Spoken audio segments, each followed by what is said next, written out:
S'il n'y avait qu'un seul mot pour définir la permaculture, ce serait le respect. Ce serait respecter. En fait, ça devrait être la base de tout. En fait, tout devrait être permaculture en réalité pour moi. Parce que, en fait, juste respecter son voisin, ça devrait être la base. Mais respecter juste les bactéries qu'on a dans le sol, c'est un indispensable aussi.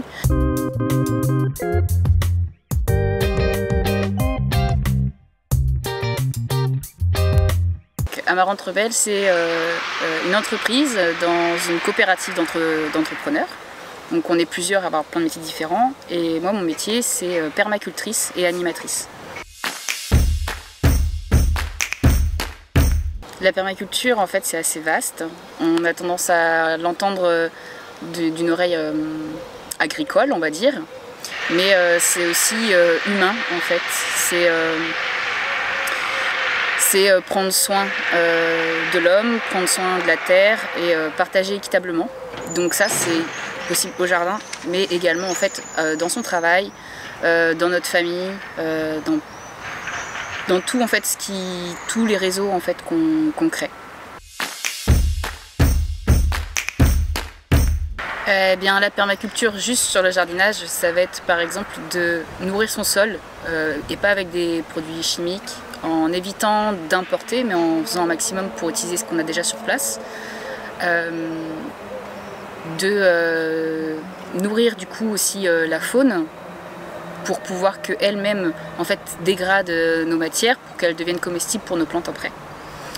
C'est aussi associer des plantes, par exemple les aromatiques et les fleurs, pour inviter des pollinisateurs et essayer d'éloigner ou de diminuer l'impact des prédateurs, pas des prédateurs, je vois, des nuisibles. Des nuisibles, voilà, merci. Enfin, nuisibles, c'est... Nous, ils nous embêtent dans le jardin quand ils sont en trop grand nombre. Mais dans les faits, ils ont tous leur rôle.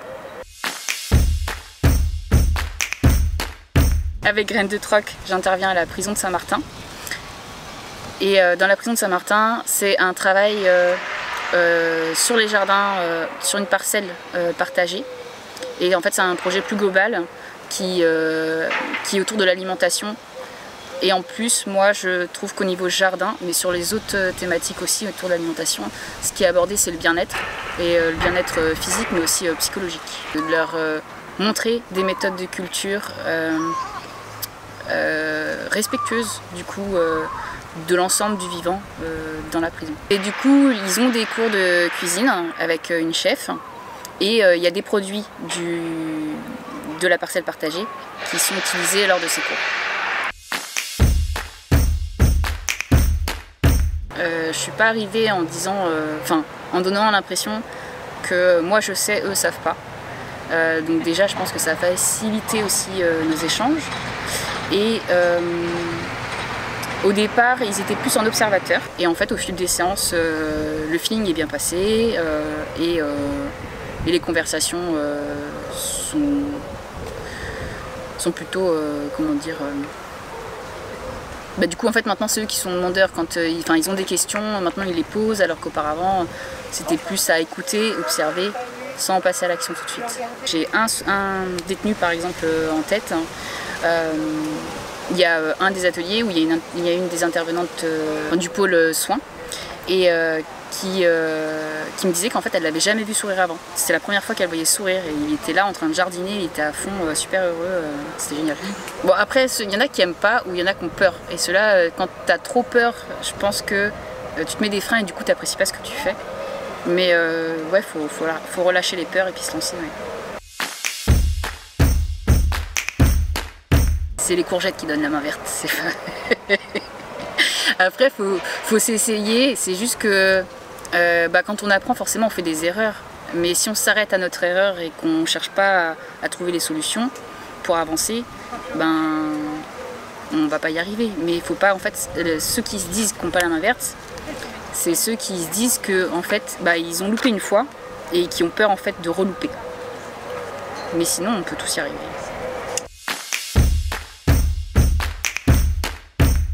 La permaculture, du coup, comme je dis, c'est pas seulement agricole, c'est aussi l'humain et prendre soin de l'humain. Et donc moi en fait avec les animaux de la ferme et les abeilles, c'est un moyen de reconnecter en fait des personnes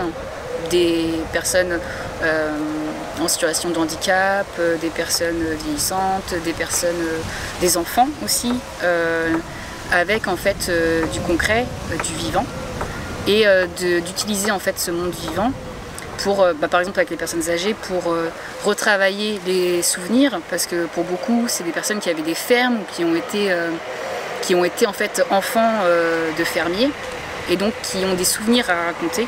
Et donc c'est un peu aller chatouiller leur mémoire, tout ça. C'est aussi travailler au niveau motricité fine et motricité tout court d'ailleurs. Par exemple quand on va cueillir quelques pissenlits pour les lapins, c'est les faire se déplacer, et c'est pas toujours gagné en fait quand on a leur âge. Et c'est un travail du coup de motricité en lien avec les animaux. J'ai une dame qui m'avait raconté que quand je lui avais passé un cochon d'Inde, et elle me disait qu'elle aimait bien les cochons d'Inde, qu'elle connaissait bien les cochons d'Inde, mais qu'elle voulait pas trop l'avoir avec elle, parce qu'elle se rappelait de la fois où en fait sa fille avait fait tomber une brique sur un des cochons d'Inde, et que malheureusement bon, il n'avait pas survécu. Et la séance suivante, c'est 2 semaines après, sa fille était là, elle était venue, et du coup on a rediscuté tous ensemble, et en fait et ben, l'histoire elle avait un autre sens, c'était un peu différent, et donc du coup on a pu retravailler aussi du coup sur les souvenirs, les faits de ces, enfin voilà, les faits réels de souvenirs. Si, j'ai une dame aussi, elle a un lapin encore, donc là on travaille pas sur les souvenirs, on travaille plus sur l'émotionnel. Pas de mort à la fin, hein. Non, non, non. Mais elle est très énervée par l'humain, cette dame. Et en fait, il n'y a que son lapin et les animaux qui sont gentils, qui sont aimables. Et voilà. Et du coup, son lapin, il sert d'intermédiaire pour réussir à tempérer du coup ses montées de colère et à redescendre et à redevenir un peu plus zen. Et donc quand elle l'a sur les genoux, c'est plus facile de discuter avec elle aussi. Et j'ai un ancien collègue qui m'a rappelé que en fait il y avait une plante, l'amarante, qui avait été surnommée comme rebelle, et que en fait ça me ressemblait bien. Donc j'ai gardé du coup Amarante rebelle, et en fait j'ai trouvé plein de raisons de m'appeler Amarante rebelle après qu'il m'ait soufflé ça. Donc entre autres du fait de mon histoire personnelle, en fait j'ai une conscience écologique depuis très longtemps. J'ai eu un cancer en fait dû aux pesticides.